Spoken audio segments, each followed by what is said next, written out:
সোহান properties. জি দেখুন এখানে peon পোস্টে কোনো লোক লাগবে না, আপনি আসতে পারেন। না মা, আমি পিওনের কাজ করতে আসিনি, আমি তো এসেছি প্রপার্টিজ কেনার জন্য। ম্যাডাম আমাদের এখানে একটা ফ্ল্যাটের দাম হচ্ছে 50 লক্ষ টাকা, এটা হচ্ছে নিম্নতম প্রাইস, এর নিচে কোনো ফ্ল্যাট নেই। আপনি এইসব ফ্ল্যাট কিনতে পারবেন না, আপনি আসেন। দেখুন আপনার কোথাও ভুল হচ্ছে। আর আপনি কি জানেন আমি কত টাকার প্রপার্টিজ কিনবো কি কিনবো না? এত কথার দরকার নেই, আপনি আমাকে প্রপার্টিজ দেখান। সেটা তো আমি দেখতেই পাচ্ছি, আপনার পোশাক আশাক দেখে সবকিছু বোঝা যাচ্ছে যে আপনি কত টাকার প্রপার্টি কিনতে পারবেন। দেখুন ম্যাম, আমি এই সেক্টরে প্রায় 10 বছর ধরে কাজ করি, আমি মানুষের চেহারা দেখলে বুঝতে পারি যে কে কি করতে পারবে কে কি করতে পারবে না। সো আপনি আপনার সময় নষ্ট করবেন আর আমার সময়টা নষ্ট করবেন না, প্লিজ আপনি আসুন।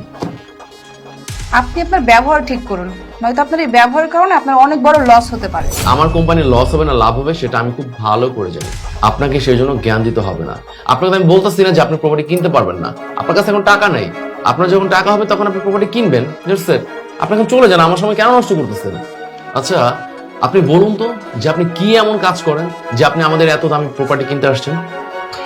আমার বাবা কৃষক, আর আমি বাবার সাথেই কৃষি ক্ষেত্রে কাজ করি। মানে আপনার সাহস দেখে না আমি জাস্ট অবাক হয়ে যাচ্ছি। মানে সামান্য একজন কৃষকের মেয়ে হয়ে আপনি কিনা আসছেন আমাদের কোম্পানিতে প্রপার্টি কেনার জন্য?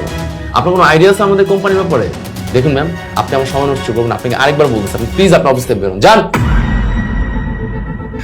এক্সকিউজ মি, এটা কি সোহান প্রপার্টিজ? জি সোহান প্রপার্টি।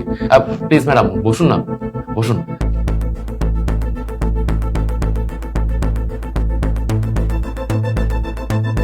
বলুন আপনাকে কিভাবে সাহায্য করতে পারি? আসলে আমি একটা ফ্ল্যাট কিনবো, তার জন্য আপনাদের এখানে আসা। জি জি শিওর শিওর ম্যাম। আচ্ছা আপনি বলুন ঠান্ডা খাবেন নাকি গরম? না, কিছুই খাবো না, আপনি আমাকে ফ্ল্যাট দেখালেই হবে। ঠিক আছে ম্যাডাম, তাহলে চলুন আমি আপনাকে প্ল্যান করে দেখাচ্ছি। আরে আপনি চলুন।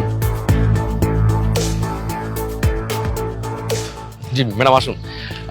এই হচ্ছে আমাদের প্রজেক্ট। এই যে দেখুন, এটা হচ্ছে আমাদের সোহান প্রপার্টির সবচেয়ে বড় বিল্ডিং। এখানে প্রত্যেকটা ফ্ল্যাটের দাম হচ্ছে 1 কোটি টাকা করে।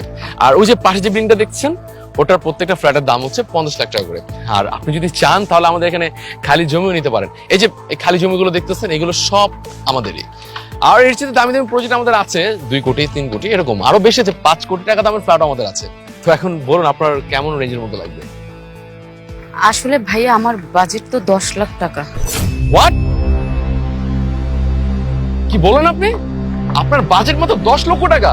হ্যাঁ আপনার কি সেন্স নেই? আপনি কি পাগল হয়ে গেছেন? হ্যাঁ, এটা সোহান প্রপার্টি, এখানে 1 কাঠা জায়গার দাম 1 কোটি টাকা, আর আপনি আসছেন 10 লক্ষ টাকা দিয়ে ফ্ল্যাট কিনতে? মানে কি সেটা কাতার নিচে শুয়ে কি লাখ টাকার স্বপ্ন দেখেন? যত সব সময় নষ্ট করতে যান এখান থেকে আপনি। যত সব ফালতু লোক 10 লাখ টাকা নিয়ে আসছে ফ্ল্যাট কেনার জন্য। আরে আপনি কেন দাঁড়ায় আছেন? আপনাকে আলাদাভাবে দাওয়াত দিতে হবে যে ম্যাডাম যান।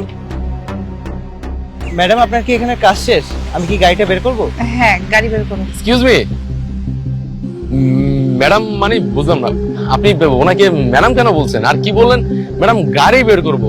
এই আপনি কি মাথা খারাপ হয়ে গেছে? উনি কিভাবে ম্যাডাম হতে পারে বলুন তো? উনি তো একটা কৃষকের মেয়ে, আর ওনার কাছে গাড়ি কোত্থেকে আসবে?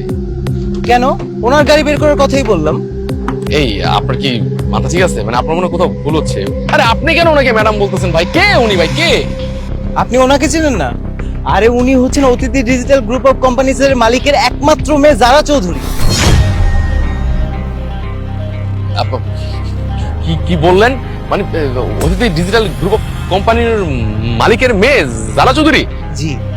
তাহলে কি ম্যাডাম, আসলে আপনার নাম আমি অনেক শুনেছি, আপনাদের কোম্পানির নাম আমি অনেক শুনেছি, কিন্তু কখনো আপনাদের দেখিনি তো, তাই আসলে চিনতে পারিনি madam. I am sorry, I am extremely sorry আমার বাজে ব্যবহারের জন্য। আসলে আমি যদি আপনাকে চিনতাম বা আপনার পরিচয়টা আপনি দেন নাই, যদি পরিচয়টা দিতেন তাহলে তো এই খারাপ ব্যাপারটা করতাম না। Extremely sorry madam. আপনি কি বলেন? আমি বলেছিলাম আমার বাবা কৃষকের কাজ করে। হ্যাঁ, আমার বাবা একজন কৃষক। এখন আমি একজন কৃষকের মেয়ে বলে কি আমি কখনো গাড়ি কিনতে পারবো না? শুধু বিজনেসম্যানরাই কি গাড়ি কিনতে পারে? হ্যাঁ, আর আপনি কি বললেন আমার বাবা কৃষক বলে আমি কখনো প্রপার্টিজ কিনতে পারবো না? আর আপনি তখন কি বলেছিলেন ভুলে গেছেন?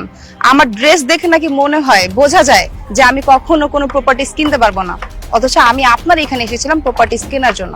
কিন্তু আপনি কি করেছেন? লস করেছেন। আর আমি তো আপনাকে তখনই বলেছিলাম মিস্টার ফয়েজ, আপনি আপনার ব্যবহার ঠিক করুন, নয়তো আপনার এই ব্যবহারের কারণে আপনার অনেক বড় লস হয়ে যাবে। আর দেখুন সেটাই হয়ে গেল। আমি আপনার এখানে এসেছিলাম 2 কোটি টাকা দামের ফ্ল্যাট কেনার জন্য, কিন্তু সেটা আর পসিবল হলো না। কেন জানেন? কারণ আপনার ব্যবহার কারণে না আপনার এই চেহারাটা আমার দেখতে ইচ্ছা করছে না, এই জন্য। আর আপনি আপনার ব্যবহার ঠিক করুন। শুনুন ফয়েজ চৌধুরী, কোনো কাজকে না ছোট চোখে কখনোই দেখবেন না। আমার বাবা কৃষি কাজ করে বিধে আপনি আমাকে অনেক ইনসাল্ট করে কথা বলেছিলেন। আসলে কৃষকরা কি মানুষ না? তাদের কি নির্ম চোখে দেখতে হবে? তারা কখনোই নিম্ন শ্রেণীর মানুষ না, বরং তাদের জন্য আপনারা বেঁচে আছেন। তারা যদি কৃষি কাজ না করতো তাহলে আপনাদের না খেয়ে মরতে হতো। এই যে ঘরে ঘরে চাল ডাল শাকসবজি কোথা থেকে আসছে? এগুলো কৃষকরা কষ্ট করে কাজ করতেছে, তার জন্য আসতেছে। মানুষকে না কখনো নিচু চোখে দেখবেন না, সবসময় মানুষকে সম্মান করতে শিখবেন। আর আমি আপনাকেই কি বলছি, আপনার মতো লোকের সাথে না এই সকল কথাগুলো বলা বেহুদা, কারণ আপনার তো কমন সেন্সের অভাব আছে। মানুষকে সম্মান করুন। Madam madam madam please, I am sorry, আমি আপনার ভুলের জন্য ক্ষমা চাচ্ছি। প্লিজ আপনি আমাকে একটা সুযোগ দেন। আপনি চলুন না, আমি আপনাকে এখনই ফ্ল্যাট দেখাচ্ছি। চলুন, আপনি কতদিন ফ্ল্যাট লাগবে আমি সব দেখাবো। আসেন আসেন। ইম্পসিবল। আমি তো আপনার এখানে কোনো প্রপার্টি স্যার কিনবই না, ফ্ল্যাট তো দূরের কথা। রাফি চলুন।